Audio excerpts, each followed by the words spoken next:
Oke. Ya, jadi mengapa kita itu perlu mengetahui tentang airway management. Ya, jadi memang sekarang itu anestesi itu tidak lagi belajar tentang obat-obat anestesi ya. Jadi kita itu lebih melebur ke modul gawat darurat ya. Jadi supaya bagaimana dokter-dokter umum ini bisa menangani kegawat daruratan ya. Gitu. Dan memang yang paling berkompeten untuk menangani gawat darurat, terutama masalah airway, breathing itu ya memang anestesi ya. Gitu. Nah, apa sih kekhususannya penanganan pasien gawat darurat ya? Jadi beda kalau misalnya dokter ini bekerja di poliklinik ya, misalnya. Kalau di poliklinik itu hampir tidak ada kegawatan, kecuali pasiennya salah masuk gitu. Ya, misalnya pasien sesek masuknya ke poliklinik terus tiba-tiba di depan dokternya apo gitu, ya, itu salah masuk ya, salah screening. Ya, tapi hampir semua pasien di poliklinik itu kan nggak ada kegawatan. Ya, jadi tidak time sensitif. Ya, jadi kita mau menterapi pasien ya bisa nanya-nanya dulu, anamnesis, habis itu pemeriksaan fisik, terus masih boleh minta pemeriksaan penunjang, tunggu pemeriksaan penunjangnya keluar hasilnya apa, baru kita menentukan diagnosis dan tindakannya apa. Ya, tapi tidak sedemikian dengan gawat darurat. Ya, kalau gawat darurat itu kan time sensitif. Ya, jadi kita harus bisa bertindak dengan cepat ya dalam waktu yang terbatas. Dan data dasarnya juga terbatas. Ya, jadi tidak semua pasien dengan kegawatan itu bisa dianamnesis ya. Bisa saja pasien itu datang dalam kondisi tidak sadar, nafasnya ngorok ya. Kita tanya keluarga atau orang yang mengantar, ini kenapa? Oh, enggak tahu, ini di pinggir jalan ya. Kita nemu di pinggir jalan, kita bawa ke rumah sakit kan gitu. Jadi nggak ngerti ini kecelakaan, apa ini stroke, apa ini jantung ya gitu. Tapi kita harus bisa bertindak dengan data dasar yang sangat terbatas. Ya paling kita bisa lakukan pemeriksaan fisik. Ya itu pasti bisa.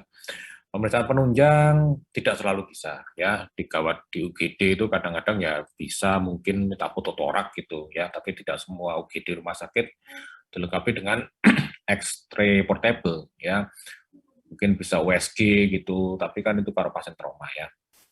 Jadi dengan keterbatasan itu semua kita harus bertindak dengan cepat ya, karena time saving is life saving ya. Jadi sebagai dokter yang bekerja di setting gawat darurat, kita harus selalu menekankan ini ya. Semakin cepat pasien itu mendapatkan pertolongan yang tepat, kemungkinan dia hidup itu semakin besar ya gitu. Jadi kalau kita bertindaknya cepat ya tapi tidak tepat ya pasiennya tidak tertolong. Demikian juga kalau kita bertindaknya itu sebetulnya tepat tapi tidak cepat ya. Jadi mau bebaskan RW aja, buka buku dulu nih, baca dulu ya, buka Google dulu ya, pasiennya udah lewat gitu ya. Jadi memang harus cepat dan tepat ya.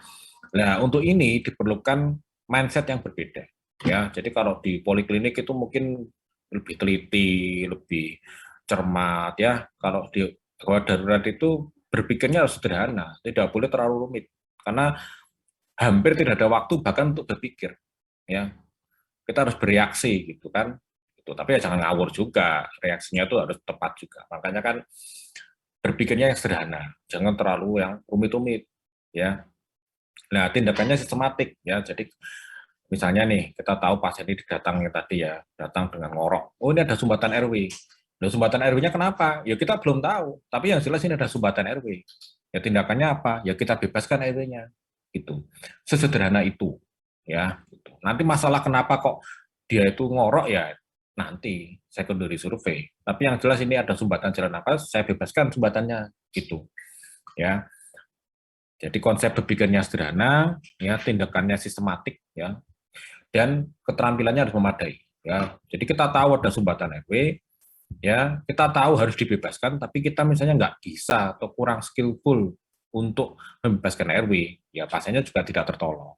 Ya, gitu. Jadi tiga ini yang diperlukan. Ya, berpikir secara simple, ya tindakannya juga harus cepat dan skill untuk melakukan tindakan itu harus dipunyai juga.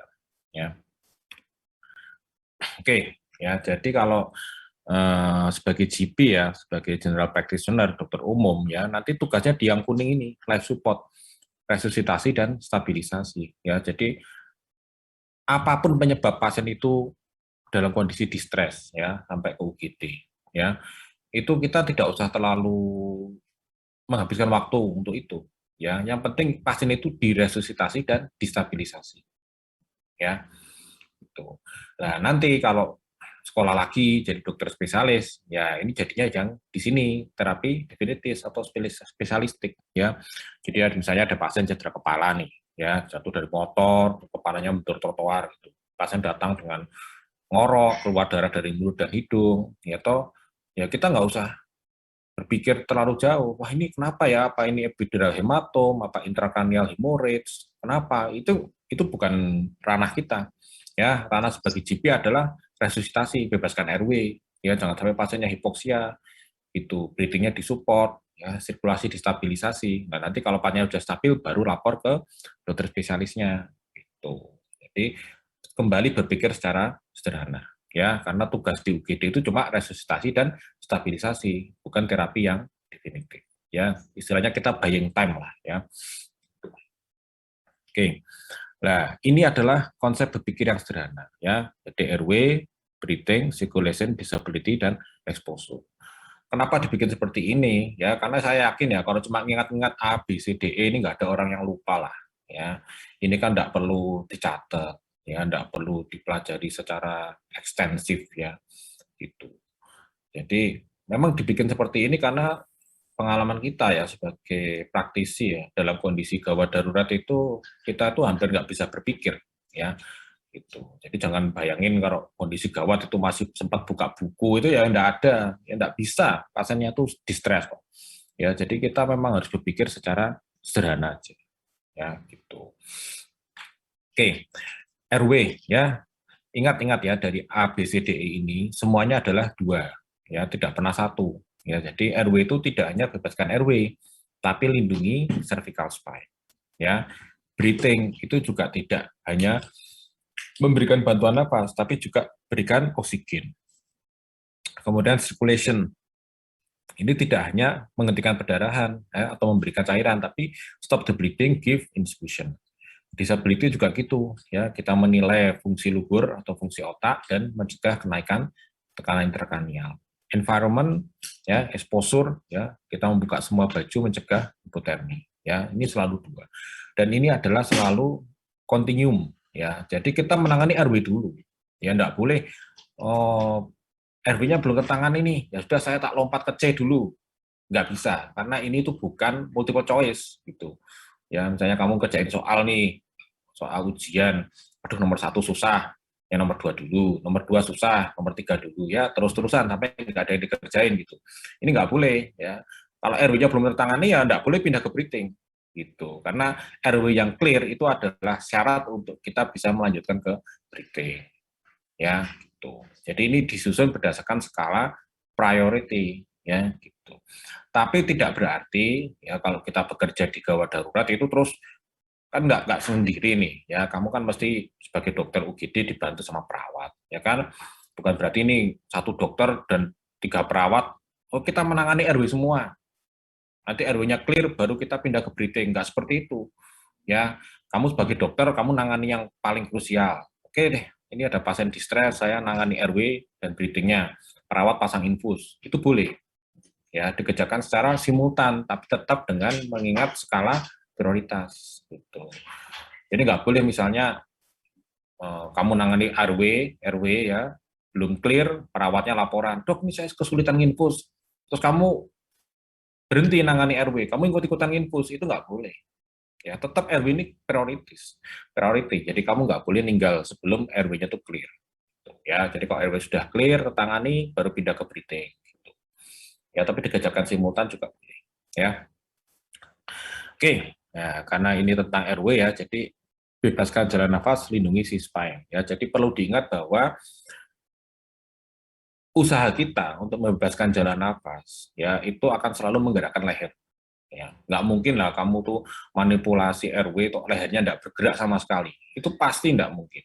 Ya, nah kalau pasiennya ini pasien yang normal-normal aja, ya bukan pasien dengan kecurigaan cedera di leher atau cedera servikal, it's not a problem, ya itu nggak masalah. Kamu mau ekstensikan, kamu mau gini-gini ya nggak masalah. Ya, tapi kalau ada kecurigaan cervical injury harus lebih hati-hati.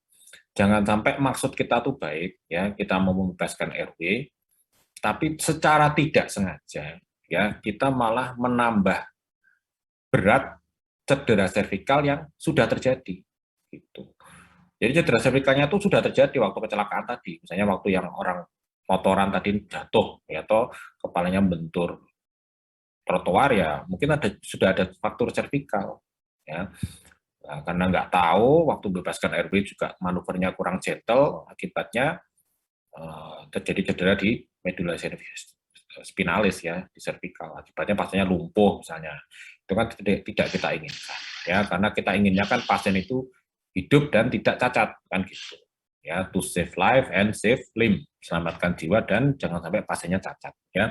Jadi perlu diingat ya, untuk pasien-pasien tertentu ya kita harus hati-hati membebaskan RW ya, jangan sampai servikalnya ini terganggu. Nah, pada kondisi apa? Ya, pada kondisi pasien dengan multiple trauma. Ya, multiple trauma itu adalah trauma di lebih dari satu sistem. Misalnya tadi ada cedera kepala, dia ada trauma torak, itu sudah 2 sistem. Itu sudah dianggap sebagai multiple trauma. Ya, pasien dengan penurunan kesadaran. Ya, multiple trauma, penurunan kesadaran, dan ada jejas di klavikula ke atas. Ya, kalau kamu ada pasien seperti ini, harus selalu dianggap bahwa pasien ini mengalami cervical injury sampai terbukti sebaliknya. Ya, jadi kita melakukan intubasi, melakukan manuver RW itu harus dengan gentle, harus dengan hati-hati, dengan pertimbangan jangan-jangan pasien ini juga ada cedera cervical. Ya, kalau yang lain-lain misalnya pasien di bangsal, pasien post op itu ya nggak mungkin ada cedera cervical ya. Kita lebih manuver RW-nya lebih berani juga nggak apa-apa. Ya, oke. Itu sudah jelas ya. Kenapa RW ini penting? Ya karena yang paling kita takutkan dari satu kegawatan itu adalah kekurangan oksigen. Ya, jadi kalau bisa dibilang organ tubuh kita yang paling berharga itu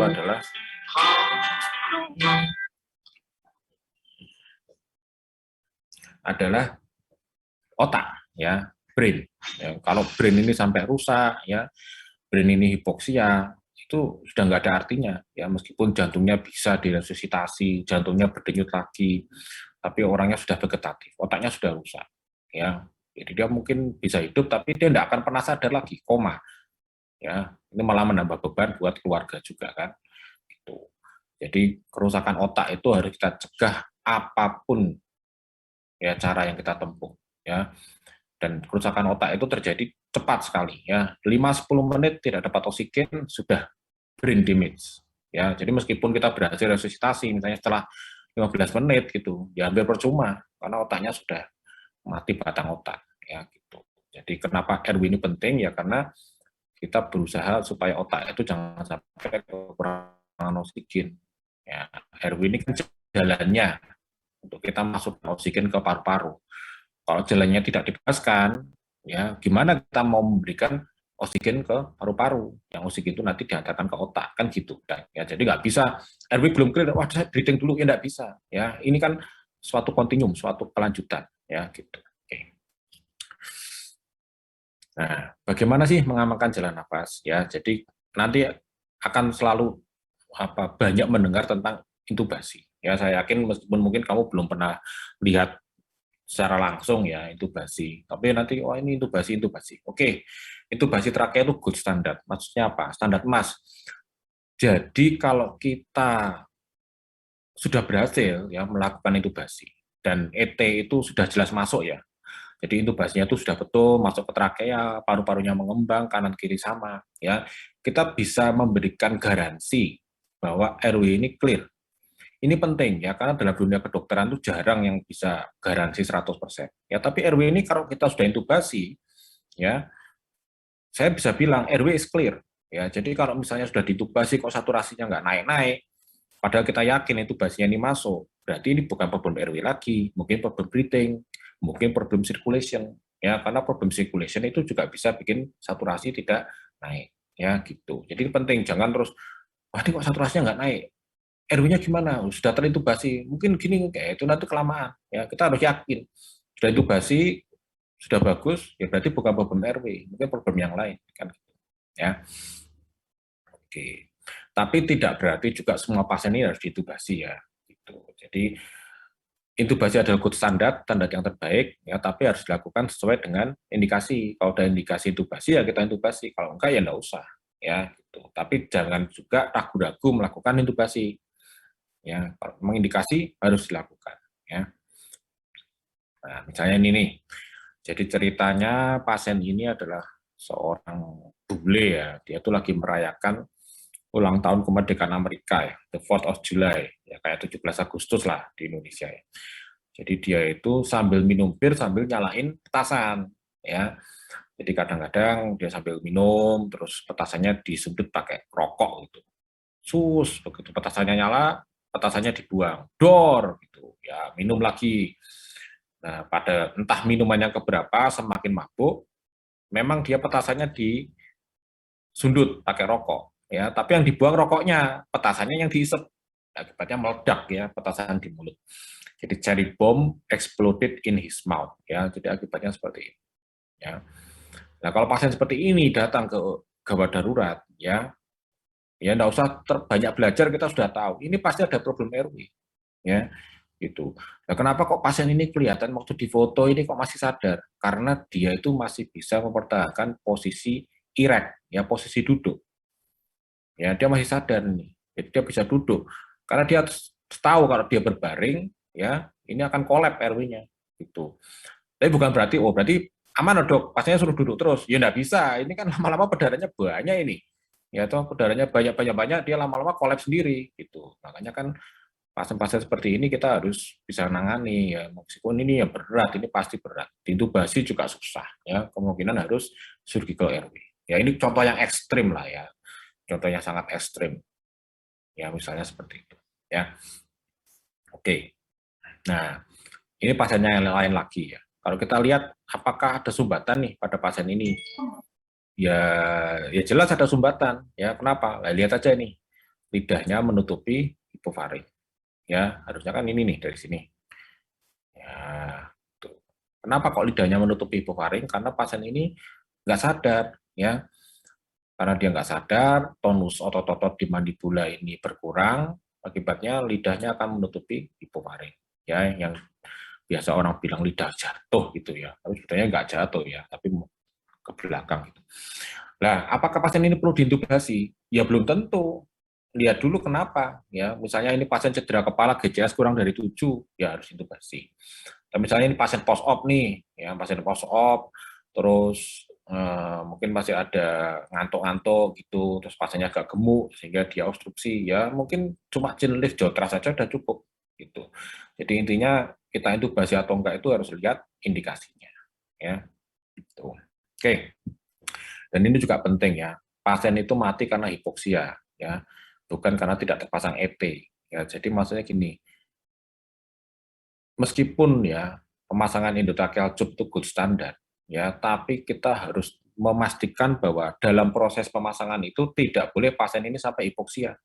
Ya, jadi jangan punya anggapan sekali saya intubation attempt, sekali saya coba intubasi harus berhasil. Oh itu jangan, ya. Sering kita intubasi itu kesulitan. Saya bahkan pernah 1 jam itu baru masuk ET-nya. Tapi selama itu saya selalu berusaha pasien ini tidak hipoksi. Jadi misalnya intubasi, waduh sulit nih, sudah 60 detik. Ya kita harus batalin. Batalin, pasang gudel dulu, dipompa lagi pasiennya. Oksigennya naikkan lagi. Gitu. Jadi harus sabar ya. Intubasi ini kalau sekali masuk alhamdulillah, tapi kalau kesulitan ya harus sabar, harus tenang, harus sabar. Ya tidak boleh buru-buru. Ya.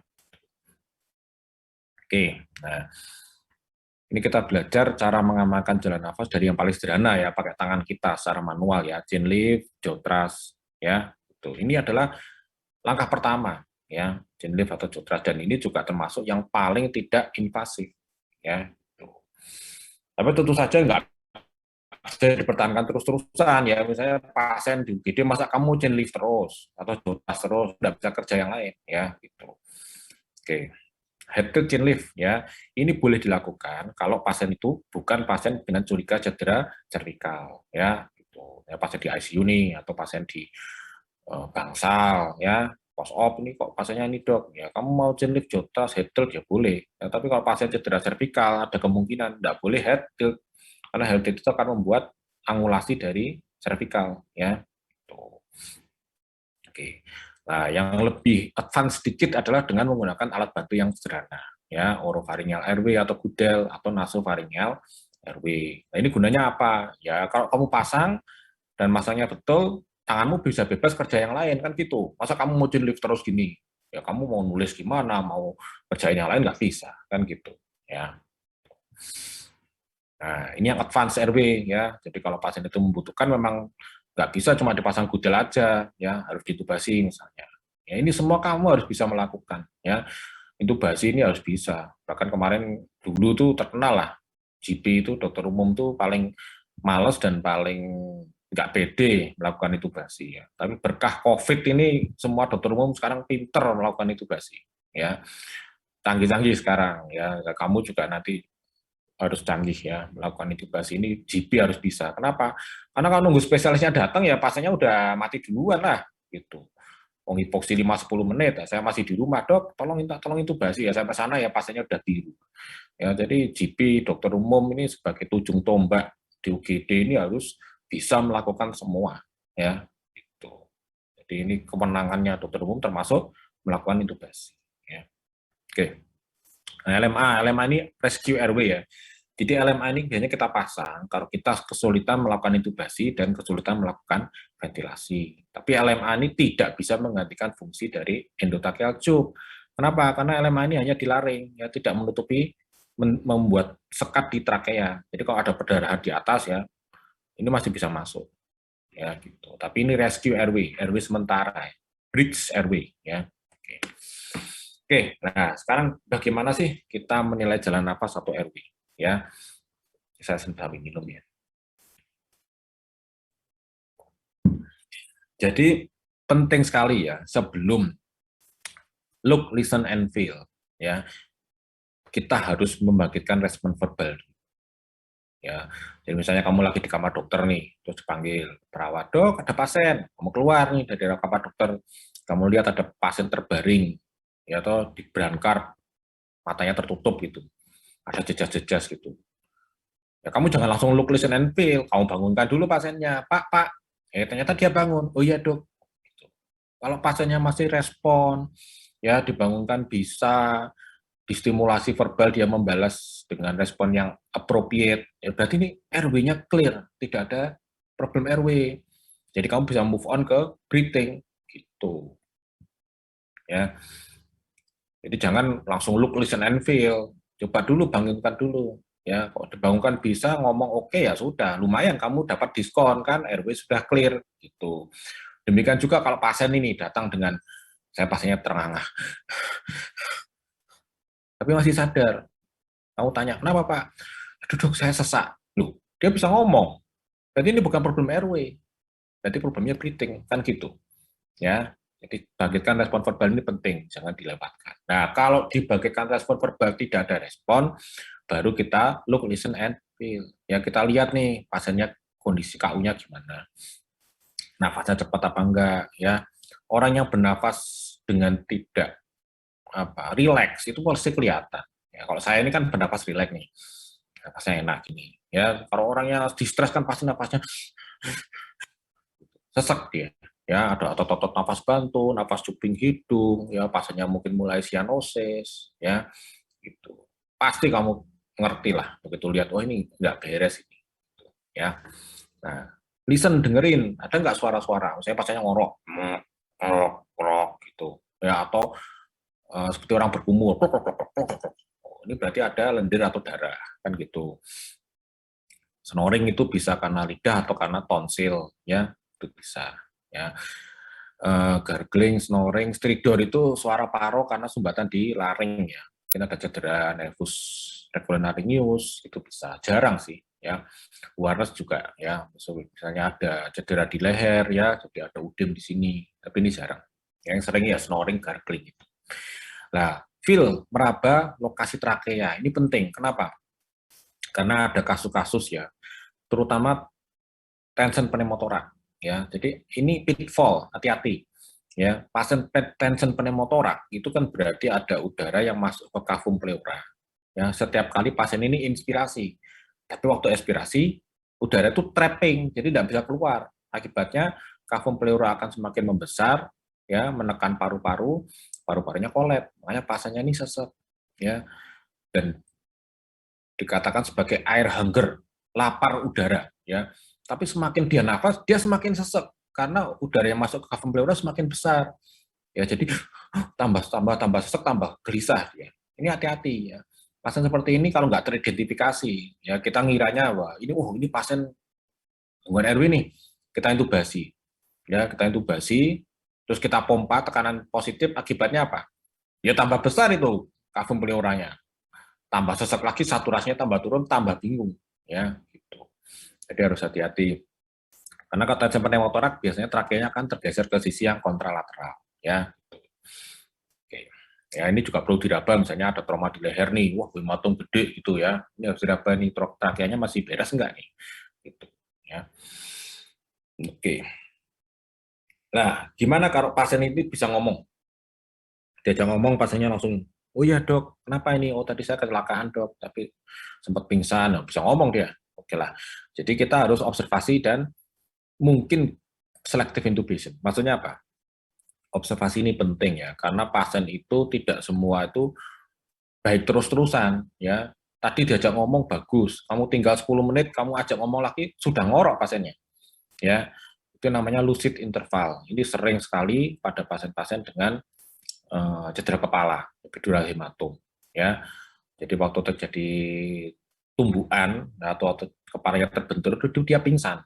Pingsan tuh dia bangun sendiri, bawa ke rumah sakit. Nah, bisa ngomong, diajak ngomong sama dirimu ya dia respon. Ya, tapi dengan semakin bertambahnya perdarahan di epidural space-nya, lama-lama dia jadi nggak respon lagi. Gitu. Ini harus hati-hati. Makanya harus sering diobservasi, 15 menit, dilihat pasiennya. Bangunin aja, Pak. Oh iya, Dok. Oh, masih bangun. Oke, gitu ya. Nah, kadang-kadang meskipun pasiennya sadar, kita harus melakukan intubasi selektif. Misalnya nih, pada facial and neck burns, ya. Jadi kamu hati-hati kalau ada pasien dengan korban kebakaran. Ya, korban kebakaran dan ada riwayat dia itu terkurung di dalam ruang yang tertutup. Ya, kebakaran rumah nih. Nah, ini dia bisa melarikan diri, tapi dia sempat smoke inhalation, menghirup asap. Ya, kenapa? Karena asap ini sifatnya panas. Ya, nah, biasanya itu dalam waktu 24 jam akan terjadi udim di mukosa laring. Tidak segera, ya. Biasanya, oh iya pasiennya bagus dah kirim ruangan. Tahu-tahu berapa jam kemudian masih jaga UGD di telepon, dok tadi ya pasiennya ini sekarang sesek dok, desaturasi. Wah, ternyata udim laring. Ya, ini harus hati-hati. Jadi kalau ada kebakaran, korban kebakaran, ya kamu lihat kok mukanya ini air hitam, ya mungkin ada luka bakar grade 1 di mukanya, alisnya ini sudah terbakar, ya, terus kamu suruh buka mulut, ya kamu lihat tongsilnya hiperemis, ya ini hati-hati. Ya pasien seperti ini mesti kamu konsulin ke dokter spesialis, ya anestesi misalnya. Karena kita harus lakukan intubasi meskipun kondisinya sadar, ya. Jadi kita mesti tidurin pasien ini. Ya, kita kasih obat sedasi, kita lumpuhkan pernafasannya, kita pasang endotracheal tube. Tujuannya apa? Nanti kalau akan misalnya hampir pasti ya itu pasti akan terjadi udim laring. Itu sudah ada endotracheal tube-nya. Jadi sudah aman, nggak masalah ya. Gitu. Tapi kalau kita masangnya itu kalau sudah terjadi udim laring ini akan susah sekali. Karena saya sudah pernah mengalami waktu itu pasien itu luka bakal listrik, ya. Jadi dia kesetrum listrik. Waktu datang katanya masih oke, jadi saya nggak lihat kan. Ternyata beberapa jam kemudian saya masih di kamar operasi ditelepon dari ICU, dok ini pasiennya sesek, desaturasi. Saya lihat, waduh ini udim. Jadi dokter GP-nya kurang aware ya bahwa ada bahaya udim laring. Sebabnya ya saya intubasi waktu saturasi sudah turun. Ya itu susah sekali dan sudah udim ya. Orangnya 100 kilo lebih, kitanya yang masuk cuma nomor 6 ya. Karena susah dan itu susah banget. Ya jadi lebih baik kita melakukan waktu kondisinya masih oke ya. Tapi ini memang bukan ranahnya GP, ini harus dokter spesialis ya karena pasiennya masih sadar. Ya jadi hati-hati kalau ada soft tissue injury of the neck, burns, ya, luka bakar listrik yang kena wajah itu hati-hati ya. Atau maxillofacial injury. Kalau ini sudah jelas biasanya pasien datang itu sadar tapi dia masih perdarahan ya. Jadi dia muntah-muntah darah, ya keluar darah dari mulut dan hidung. Ini harus intubasi, kalau enggak dia akan mengalami gangguan airway kan. Gitu. Oke. Nah, kalau pasiennya serak gimana? Ini biasanya ada laryngeal injury ya atau laryngeal burn ya. Ini juga manajemennya biasanya intubasi atau surgical airway ya. Surgical airway ini selalu kita ambil sebagai cara yang terakhir ya, karena itu invasif ya. Dan itu nggak gampang melakukannya. Nah, gimana kalau pasien ini tidak bisa respon ya? Misalnya GCS kurang atau sama dengan 8 ya. Ini clue ya. Jadi kalau baca soal ya, pasien datang dengan bla bla bla bla kecelakaan gini gini gini GCS 7 misalnya atau GCS 8. Pertanyaannya bagaimana pengelolaan RW-nya? Itu sudah enggak usah pakai mikir, langsung intubasi. Ya. Gitu. Jadi ini GCS ini salah satu apa ya? Clue. Kalau soal-soal RW itu ada GCS 8, GCS 7, udah enggak usah mikir RW-nya apaan, udah RW-nya pasti itu intubasi karena ini adalah indikasi dilakukan intubasi endotrakea ya atau definitif RW. Nah, ini yang bisa menyebabkan sumbatan ya lidah, aspirat ya, aspirat itu darah lendir. Foreign body ini lebih jarang ya, misalnya orang keselak bakso gitu, keselak daging gitu. Makanya kalau keselaknya di rumah ya sampai rumah sakit dan mati biasanya ya, gitu ya. Cyanosis rocking respiration. Rocking respiration ini khas ya, jadi gini. Coba kita inspirasi ya. Kalau inspirasi dada naik, perut naik ya. Nah, kalau rocking respiration itu waktu inspirasi yang naik itu perutnya, dadanya enggak. Dadanya malah turun ke bawah. Ya. Gitu. Ini khas ini upper airway obstruction. Obstruksi jalan nafas atas ya. Jadi waktu kamu lihat itu kamu mesti wah kok nafasnya enggak enak ya, aneh. Orang nafas kok yang naik turun perutnya, dadanya enggak. Ya ini hati-hati ya. Oke.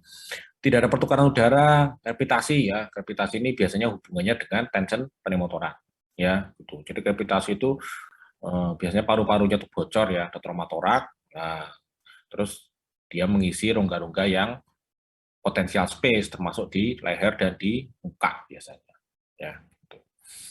Selalu C-spine protection during airway management ya. Jadi kalau ada pasien tidak sadar, trauma tumpul di atas klavikula, multiple trauma, selalu C-spine protection ya. Kita melakukan manuver airway apapun harus dengan memperhatikan cervical spine ya. Jangan sampai cedera.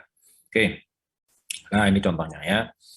Ini adalah contoh-contoh melakukan C-spine protection ini ya. Ini dua penolong ya. Jadi satu penolong mengamankan airway, mengamankan cervical, satunya melakukan mau pasang OPA, mau intubasi ya. Tuh. Nah, ini contohnya. Nah, mbaknya yang di bawah ini juga sedang mengamankan cervical ya gitu, manual inline stabilisasi ya. Jadi mengamankan cervical itu tidak selalu harus pasang cervical collar, karena cervical collar itu juga akan mempersulit pengelolaan airway ya kan. Cervical collar yang betul itu kan gini, jadi dia lahirnya nggak bisa ekstensi, nggak bisa fleksi, nggak bisa gini, itu saja ini airway jadi susah kan. Nah, alternatifnya ya kita melakukan manual inline, jadi memberikan masih ada ruang untuk bergerak ya gitu, tapi tidak yang tidak terkontrol ya gitu. Jadi kita berusaha meminimalisasi kemungkinan terjadinya cedera cervical ya. Tuh. Oke. Definitive airway ya. Yang dimaksud dengan definitive airway itu adanya pipa di dalam trakea dengan balon yang dikembangkan ya. Jadi definitive airway inilah yang berusaha kita capai ya, gold standard gitu. Apakah pipa itu masuk lewat intubasi oral, intubasi nasal atau surgical airway ya. Jadi di sini yang penting itu ada pipa ya di dalam trakea dan balonnya dikembangkan itu. Jadi kalau bukan pipa di dalam trakea dan punya balon yang dikembangkan, itu bukan definitive airway. Implikasinya apa? Kalau bukan definitive airway, kamu tidak bisa bilang airway itu clear ya. Jadi airway-nya gimana? Dipasang LMA, oh, itu berarti belum clear airway-nya ya. Oke. Nah, RW itu jadi ada yang definitif, non-definitif. Non-definitif itu ya tadi OPA, NPA, LMA, ya itu RW sementara aja, ya membantu iya, tapi tidak menjamin bahwa RW itu paten atau clear. Nah, definitif RW ini ada dua, surgical atau non-surgical. Selalu kita mengusahakan yang non-surgical, ya gitu. Jadi jangan kesulitan intubasi, aduh surgical RW, ngomong gampang, melakukan susah, gitu loh. Ya teori oke, ya teori, tapi kamu coba mau melakukan apa emergency tracheostomy. Oh itu enggak segampang yang dibicarakan ya. Wong kita melakukan tracheostomy di kamar operasi atau pakai anestesi aja kadang masukkan kanul itu keliru-keliru. Ya masuk ke interstisial apalagi kondisi gawat darurat. Jadi surgical airway yang dianjurkan itu bukan tracheostomy tapi cricothyroidotomy. Kenapa seperti itu? Ya. Jadi gini, coba kamu raba lehermu ya. Kan kita pasti bisa nemu nih cartilago tiroid di sini ya. Yang ada jakunnya kalau cowok ya. Nah, ini kan cartilago tiroid. Turun dikit ada cekungan. Ya, ini membrana cricotiroid. Karena di bawahnya itu adalah cartilago cricoid yang bentuknya seperti ring ya, ini. Tiroid, membrana cricotiroid, ini cricoid. Nah, kalau kita mau melakukan surgical airway, pilihannya adalah ini. Jadi ini kita potong di sini. Bukan tracheostomi. Tracheostomi itu di mana, Dok? Di bawah sini.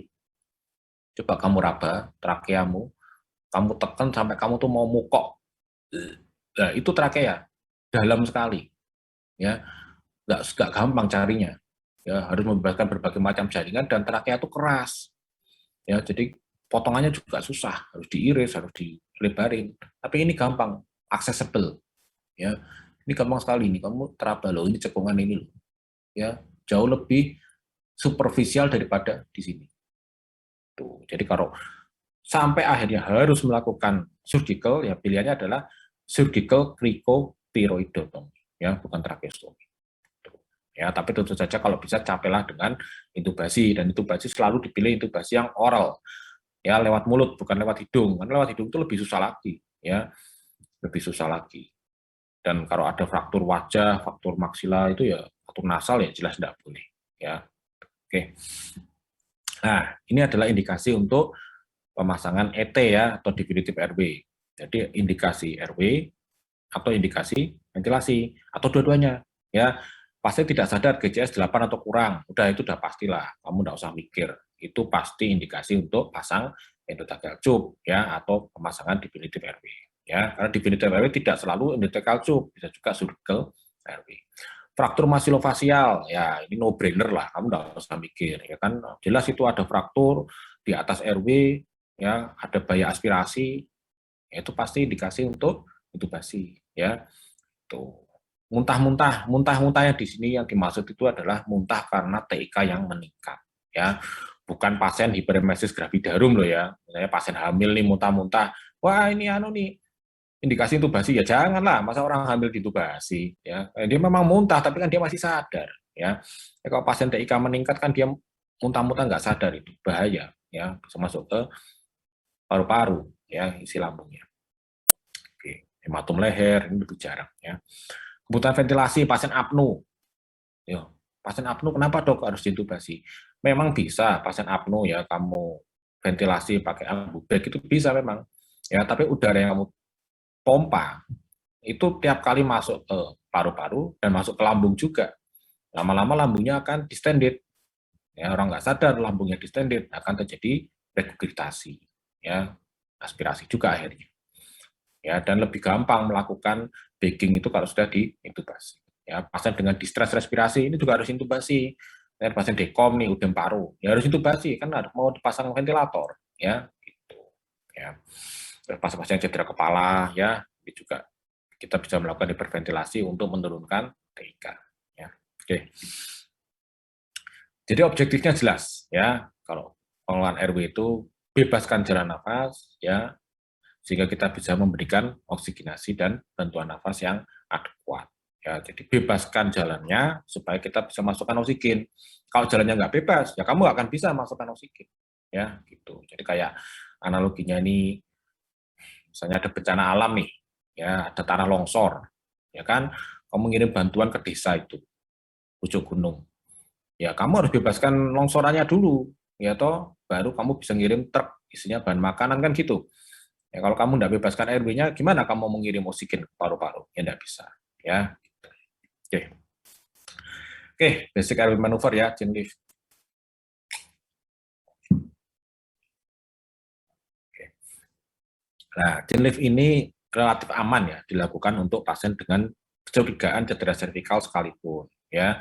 Tuh, jadi cuma diginikan aja nih, ya. Ya memang akan ada pergerakan, tapi pergerakannya minimal, ya.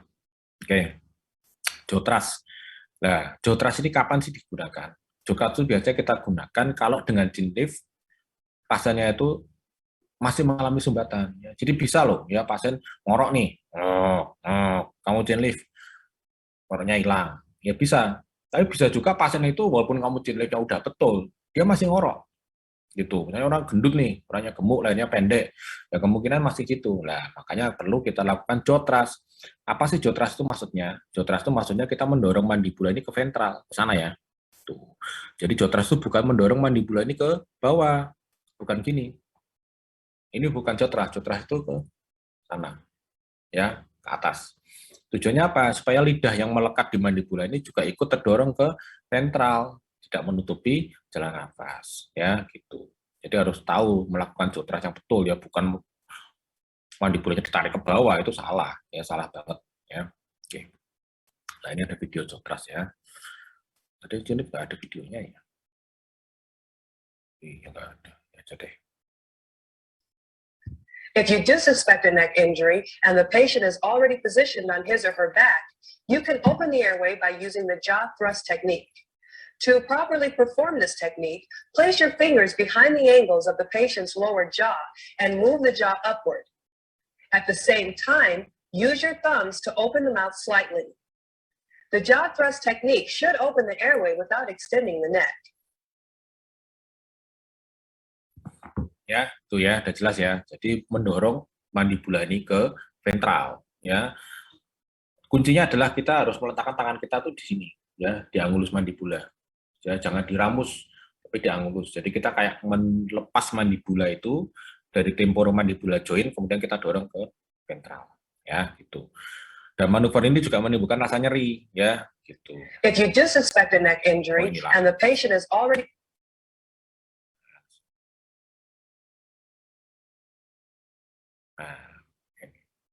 Nah, head tilt chin lift, ya. Ini hanya boleh dilakukan kalau tidak ada curiga cedera servikal, ya. Kalau ada jangan, chin lift jotras saja, ya. Jadi manuver airway yang aman untuk curiga cedera servikal hanya chin lift dan jotras. Head tilt ini hanya boleh kalau yakin tidak ada curiga cedera servikal, ya. In cases where you do not suspect a neck injury, lift the tongue away from the back of the throat and open the airway by using the head tilt chin lift technique. Position the patient by supporting the head and neck and placing the patient on his or her back. To open the airway, place one hand on the forehead and place the fingers of the other hand under the point of the chin. Push down on the forehead and lift up and forward on the chin.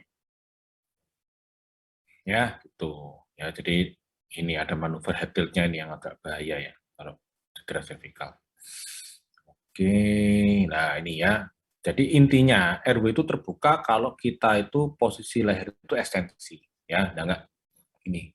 Kalau dingkluk gini, ini menutup airway pasti, ya, itu. Jadi kalau pasien tidak sadar dikasih bantal ya, ini pasti airway-nya akan tertutup, ya.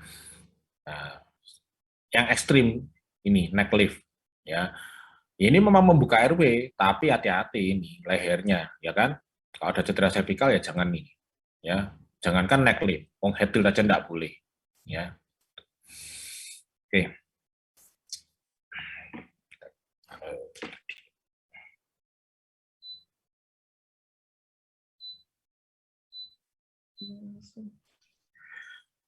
Oke, basic airway ya, OPA. Nah, OPA ini fungsinya buat apa sih? Ya, dia tuh mengganjal lidah ya, supaya lidah ini tidak turun ke hipofaring kan gitu. Ya, jadi penting sekali kita memasang OPA itu harus ukurannya betul. Kalau terlalu kecil, ya dia nggak efektif dan dia akan malah mendorong lidah ini ke belakang. Kalau terlalu besar, ya dia memang akan mengganjal, tapi dia akan merangsang refleks muntah, gag refleks gitu. Jadi harus ukurannya harus pas, ya. Dan OPA ini kalau dipasang pada pasien yang kesadarannya masih so-so ya, jadi masih tengah-tengah gitu, antara sadar dan tidak sadar, ya dia kemungkinan penolakan atau rejection-nya itu besar. Ya, jadi dipasang OPA kok malah pasangnya batuk, terus OPA-nya dilepeh gitu ya. Ya itu memang karena dia masih sadar sebetulnya. Ya, jangan dipaksa lah ya. Jadi nggak boleh kita pasang opa terus pasangnya wah, terus opanya dipasang lagi di plester itu nggak boleh. Ya jangan ya, kalau itu berarti pasiennya masih sadar itu. Jadi harus cari cara yang lain, pasang NPA misalnya. Ya, nggak boleh di plester. Ya. Nah ini menentukan ukuran opa ya. Biasanya orang Indonesia itu antara nomor 3, 4, atau 5 lah. Ya, 5 itu yang gede banget, misalnya berat badannya di atas 90 gitu ya. Tapi rata-rata ini, kalau wanita ya biasanya nomor 3 lah. Biasanya 3, 4, 5 ini. Ya. Ngukurnya gimana? Ya, dari angulus mandibula sampai ke tengah bibir. Atau dari tragus sampai ke sudut bibir. Salah satu, ya. Cara masangnya gimana? Paling bagus ya, paling bagus tuh pakai tong spatel ya. Jadi pakai tong spatel, terus ditekan lidahnya, terus opanya didorong aja masuk, plung, gitu. Ya, kalau tidak pakai tong spatel, kita harus pakai gerakan memutar seperti ini. Ya, tapi gerakan rotasi ini ada kemungkinan cedera di soft tissue di mulut. Ya, gitu. Jadi tidak dianjurkan pada anak-anak. Ya, nah ini videonya.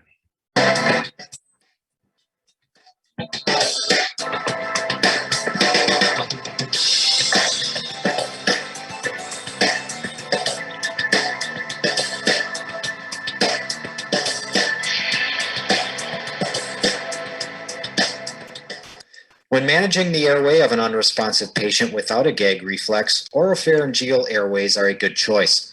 As always, be certain to wear appropriate body substance isolation when managing a patient's airway and begin with manual airway maneuvers first, such as a head tilt chin lift or a jaw thrust for those with suspected spinal injury. Oral airways come in a multitude of sizes, so the first step to using one is to determine the correct size for your specific patient. The way to determine the appropriate size oral airway for an adult patient is to measure the airway against the side of the patient's head. The oral airway should extend from the corner of the patient's lips to the bottom of the earlobe or the angle of the jaw. Once the correct oral airway is selected, open the patient's mouth using a cross finger or scissor finger technique. The airway is then inserted into the patient's mouth with the tip pointing toward the roof of the mouth. Once the airway touches the soft palate, rotate the airway 180 degrees into anatomical position with the flange resting against the lips or teeth. As another option, the rescuer can also use a tongue depressor or other similar device to move the patient's tongue forward and down. The oral airway is then inserted into anatomical position so as to follow the normal curvature of the oropharynx until the flange rests against the lips or teeth. Once the oral airway is inserted, check for adequate air exchange. Oke, ya. Jadi itu tadi masang opa ya. Yang penting ukurannya harus sesuai ya, harus diukur dulu. Paling bagus tuh memang pakai tong spatel ya. Tong spatel ditekan lidahnya supaya didorong masuk blung gitu. Kalau nggak ada tong spatel ya diputar rotasi ya. Terus kalau pasiennya menolak ya jangan dipaksa ya. Terus di plester itu nggak boleh ya. Oke. Nah, alternatifnya kalau pasiennya tidak mau menerima opa, tapi pasiennya itu masih ngorok, ya kita bisa melakukan pemasangan nasopharyngeal airway, ya. Tapi NPA ini juga ada kontraindikasinya. Kontraindikasinya apa? Kalau ada fraktur basis kranii, ya, atau ada fraktur os nasal, ya. Kenapa? Kalau fraktur basis kranii itu, ya, itu NPA-nya itu kalau salah masuk, ya, itu bisa sampai ke otak, ya, gitu. Jadi nggak boleh. Ada fraktur nasal, fraktur maksila, fraktur wajah juga nggak boleh, ya. Gitu. Tapi keuntungannya dia lebih ditoleransi oleh pasien. Jadi kalau pasien pakai opa nggak mau dipasangin NPA, kadang-kadang pasiennya tenang-tenang aja, mau dia, karena dia tidak terlalu iritatif, ya.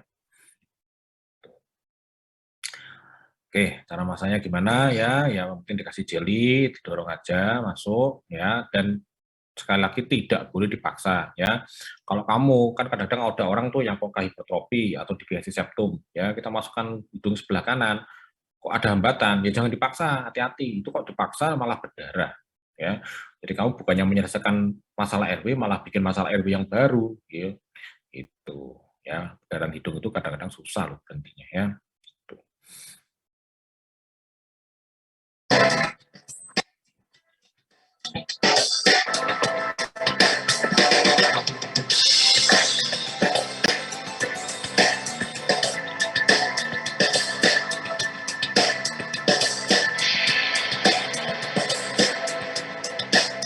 Nasopharyngeal airways are simple to insert and can be used in both responsive and unresponsive patients. In instances where an oropharyngeal airway adjunct cannot be used, a nasopharyngeal airway may be a good option. Nasopharyngeal airways are produced in a variety of sizes to accommodate various patients. To select the correct size nasal airway, begin by visualizing the patient's nares and select a nasal airway with a diameter slightly smaller than the patient's largest nare. Once the diameter is determined, then measure the device from the tip of the patient's nose to the tip of the earlobe or angle of the jaw. The rubber washer or grommet can be slid back and forth on the device to ensure a proper fit. Lubricate the distal surface of the airway with water or water-soluble lubricant. Then insert the nasal airway into the patient's right nare. Insert so as to follow the normal anatomical curvature of the nasal pharynx toward the septum. Direct the nasal airway one foot of the nose into the oropharynx.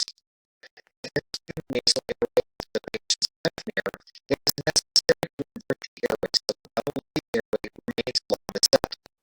Once the nasal airway reaches the nasopharynx, rotate the airway 180 degrees to resume alignment with the normal anatomical curvature of the nasopharynx. Continue to insert the nasal airway into the oropharynx. Once the nasal airway is in place, the last step is to check for adequate air exchange. Oke ya, sudah jelas ya, kasih jawabannya ya, dulu masalah itu gentle ya, pokoknya jangan dipaksa ya, begitu ada tekanan. Jadi kalau masuk lubang belakangan itu tinggal dorong aja ya, karena sisi yang tajam itu kan menjauhi dari jantung ya. Tapi kalau ada hambatan ya, kamu udah pasang sebelah kiri, pasang sebelah kiri itu rasanya seperti pasang apa ya, harus diputar dulu supaya sisi yang tajam menjadi murah ya, nanti kalau diputar ya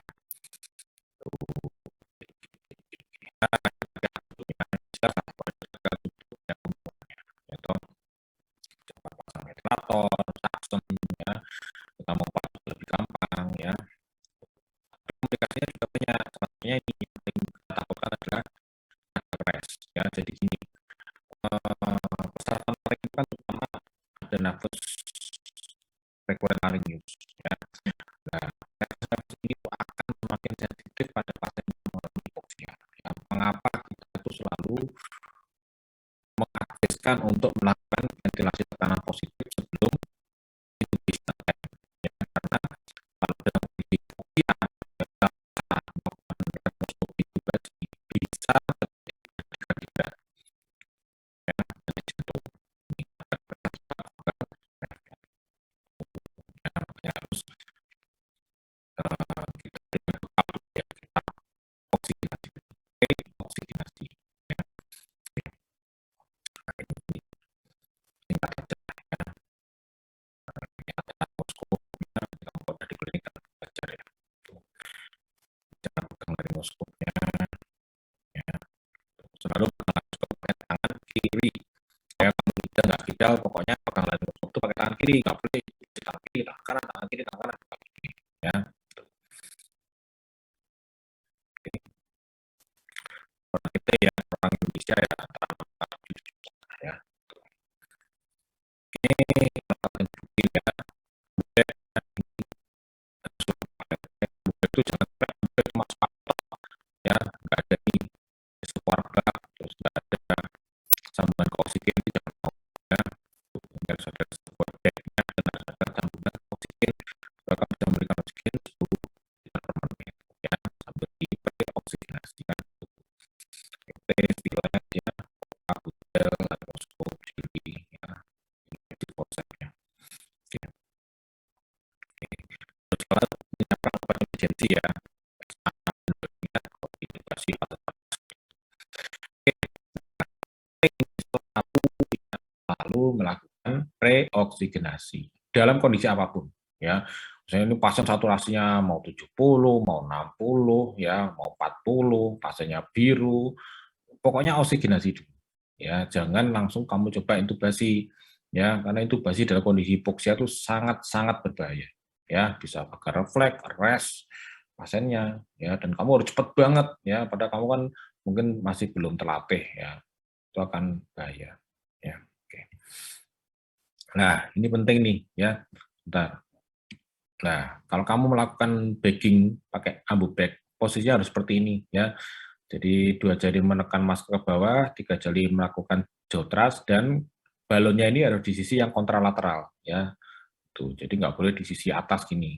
Tujuannya apa? Supaya sekat yang di sini meskipun tidak dipegang oleh tangan, dia akan terbantu ya dengan beratnya balon ini.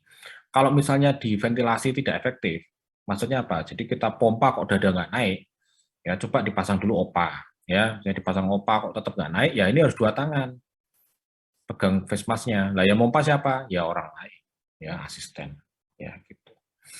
Jadi ventilasi melakukan bagging itu harus dadanya naik. Kalau tidak naik, berarti kamu tidak gagal melakukan ventilasi yang efektif, ya.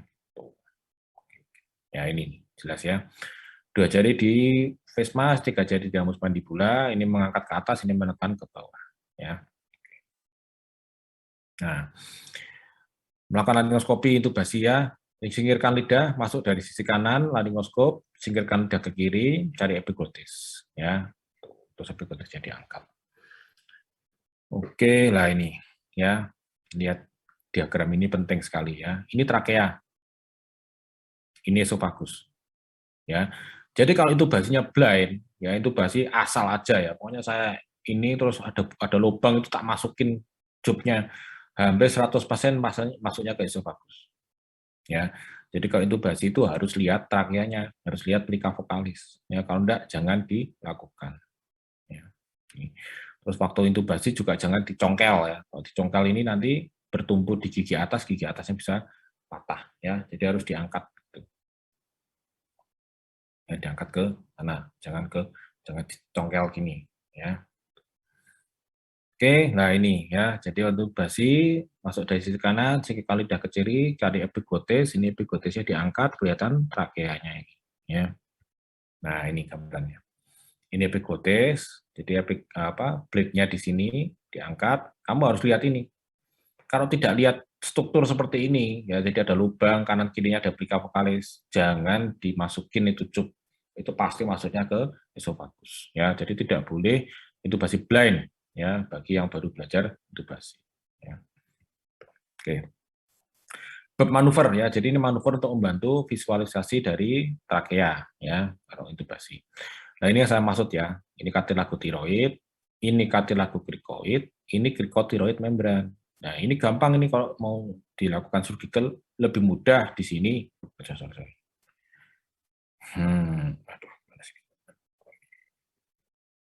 Lebih mudah dipotong di sini daripada di trakea. Trakea tuh dalam dan keras ya. Susah, nggak gampang. Oke. Intubasi jangan terlalu dalam ya. Kalau terlalu dalam dia akan masuk ke bronkus kanan sehingga yang ngembang cuma paru-paru sebelah kanan. Ya, jadi cukup balonnya lewat plika berhenti, stop ya, jangan didorong terus. Oke, ini nanti lihat videonya aja lebih jelas ya. Intubasi nasal ya. Oke, nah ini ya. Kalau kita sudah melakukan intubasi, enak mau resusitasi, mau pijat jantung ya, lebih efisien ya. Tuh. Ini apa nih? Ini lumayan panjang nih videonya. Airway management requires familiarity with basic airway equipment. So I'm going to start by talking about the face mask. This piece of equipment can deliver oxygen as well as anesthetic gases to non-intubated patients and can also be used to ventilate non-intubated patients. In fact, delivery of positive pressure ventilation by means of the bag valve mask device can be a life-saving technique, not only in the operating room, but also in the ER, trauma bay, in the units, and occasionally on the wards. Face masks come in a variety of shapes and sizes and also come in clear and black. The face mask is attached to a breathing circuit, which includes an inflatable oxygen bag. The face mask is soft and form-fitting, and when pressure is applied to the patient's face, an airtight seal can be made.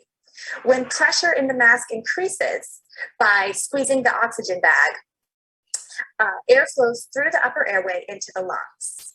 Successful ventilation requires both an airtight seal and also a patent airway.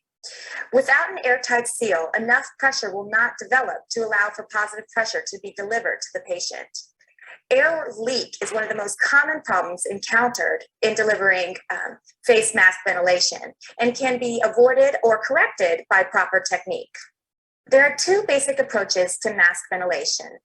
The two-handed approach can be used when you have an assistant, oftentimes an attending physician, who will squeeze the oxygen bag for you.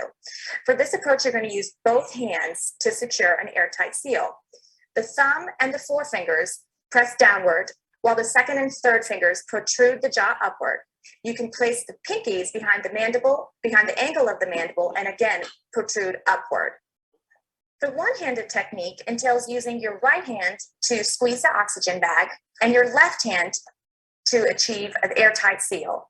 The thumb and the forefinger will press downward on the mask.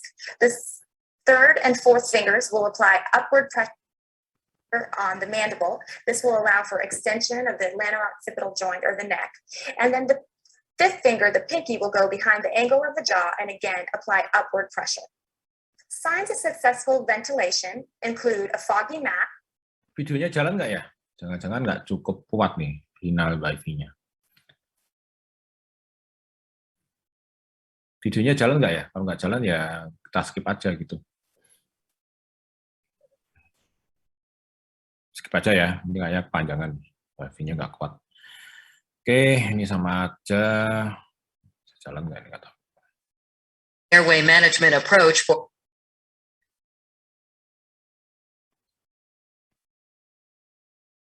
Nah, ini video itu basi. Ini cara melakukan. This is a ventilasi video tekanan in clinical positif ya. medicine from the New England Journal of Medicine.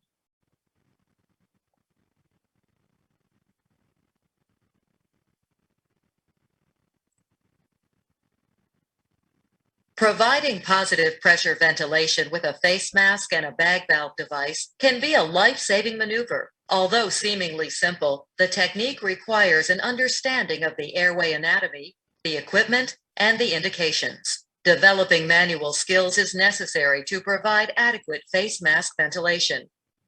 While endotracheal intubation is frequently the definitive airway management approach for patients in respiratory failure, it is not always feasible. In these circumstances, ventilating a patient with a face mask can be an invaluable temporizing measure. The purpose of this video is to demonstrate the equipment and technique used to provide positive pressure ventilation with a face mask and a bag valve device.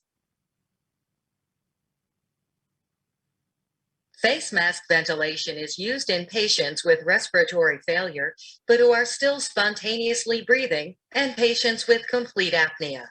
Face mask ventilation can be indicated after the induction of general anesthesia, the administration of neuromuscular blocking agents, narcotic overdose, cerebrovascular accidents, cardiopulmonary resuscitation, and other situations in which spontaneous breathing is failing or completely ceases. Face mask ventilation is rarely contraindicated in patients with respiratory failure or cardiopulmonary arrest. However, caution is advised in patients with severe facial trauma and open eye injuries.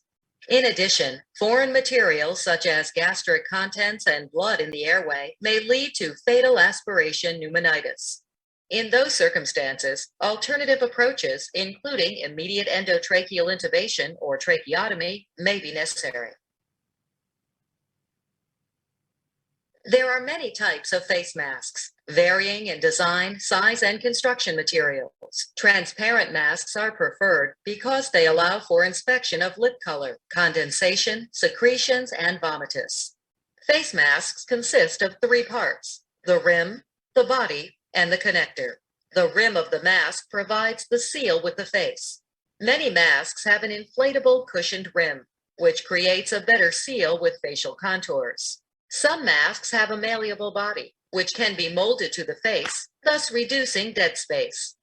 Masks equipped with a ring with hooks can be used with a mask strap to better hold the mask on the face, but may prevent rapid removal of the mask, for example, when suctioning the oral cavity is necessary.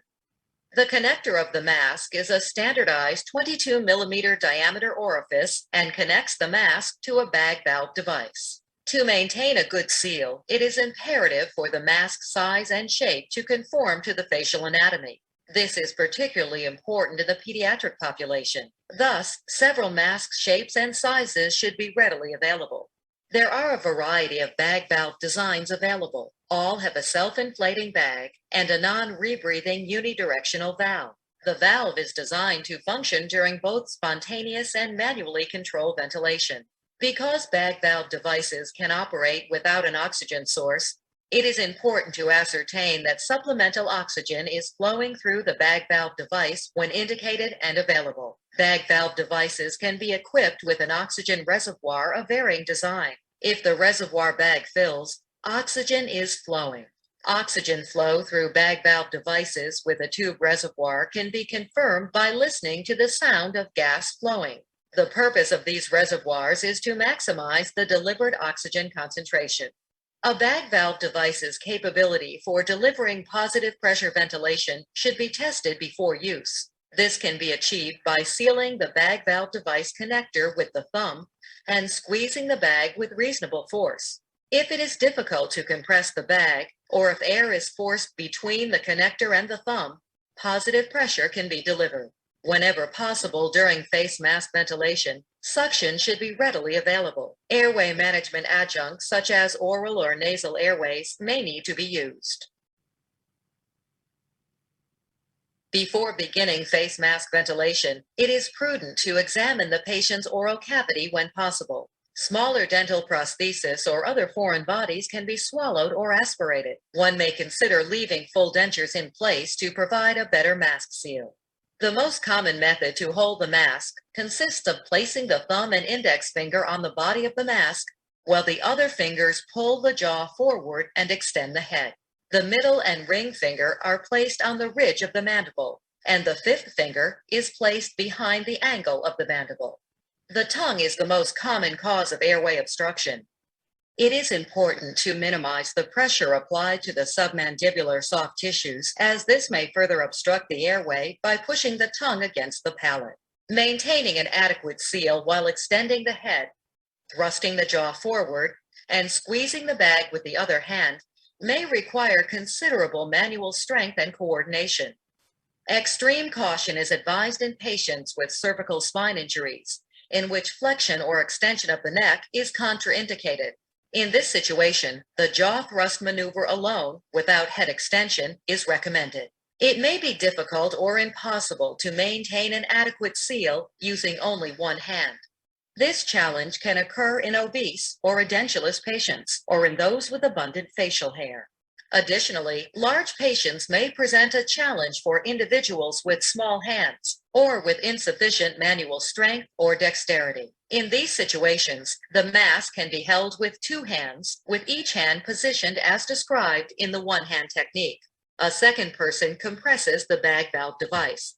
Regardless of the technique used to ventilate the patient with a face mask, adequate ventilation can be assessed by inspecting and auscultating the chest and abdomen. The chest rising and falling and breath sounds synchronous with the delivered tidal volume suggest adequate ventilation. Gurgling epigastric sounds and tympanic abdominal distension indicate gastric insufflation and poor ventilation. Other monitoring tools such as pulse oximeter and a carbon dioxide detector can be very valuable. Occasionally, it is difficult or impossible to provide ventilation unless an oral or nasal airway is inserted. These devices are most helpful when the cough and gag reflexes are absent. Insertion in patients with intact reflexes may precipitate coughing, vomiting, and laryngospasm. When used, the appropriate size device must be selected in order to avoid worsening of the airway obstruction. Too small an oral airway may push the tongue against the oropharynx. Too large an oral airway may push against the epiglottis and trigger laryngospasm. The correct size of an oral airway may be estimated by holding the airway next to the patient's mouth. The tip should reach the angle of the mandible and no further. An oropharyngeal airway can be inserted by depressing the tongue with a tongue blade and advancing the airway towards the base of the tongue. Alternatively, The airway can be inserted upside down and then rotated 180 degrees as it is being advanced posteriorly. In general, nasopharyngeal airways are better tolerated than oral airways when airway reflexes are present. They are particularly useful when the mouth cannot be opened. The simplest method of estimating their appropriate length is by correlating it with the external anatomy of the face and neck and taking into consideration the patient's height. Nasopharyngeal airway should be thoroughly lubricated and advance perpendicular to the face and parallel to the floor of the nose, not towards the roof of the nose. They must be used with extreme caution in patients with facial injuries, basilar skull fractures, and coagulopathy, weighing the risk of further injury and bleeding against the need for oxygenation. Raising the head of a bed may facilitate the delivery of adequate tidal volumes, but may be contraindicated because of hemodynamic instability or may be impossible, for example, if the patient is on the floor. When the patient is breathing spontaneously, one must synchronize the delivered tidal volume with the patient's inspiration. Regardless of the presence of spontaneous respiratory effort, when excessive pressure is delivered to the airway, gastric insufflation may occur. This may lead to a vicious cycle of increased intra-abdominal pressure, which requires higher peak inspiratory pressure and can result in further gastric insufflation. This not only reduces effective ventilation, but predisposes patients to vomiting or regurgitation. Complications other than the inability to ventilate can occur, including corneal abrasions and blindness in the presence of a severe eye injury. Soft tissue injuries, particularly to the bridge of the nose and lips, may result when excessive pressure is applied. Complications such as trigeminal and facial nerve compression have been reported due to continuous, prolonged pressure on the facial structures. Discontinuation of face mask ventilation depends on clinical circumstances. Patients may require a more definitive airway management, such as endotracheal intubation. On other occasions, all that is needed for patients to recover completely is effective face mask ventilation with oxygen. Every physician should be familiar with this potentially life-saving technique.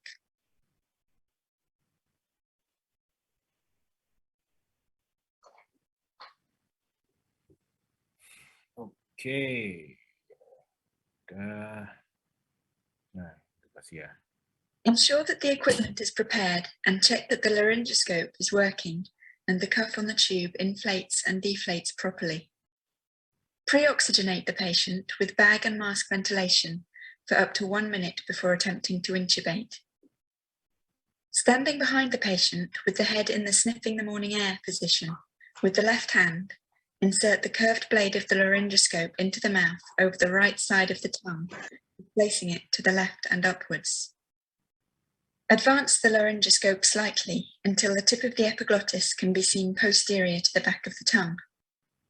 Advance the tip of the laryngoscope blade into the vallecula between the epiglottis and the tongue. With the handle of the laryngoscope pointing away from you at 45 degrees,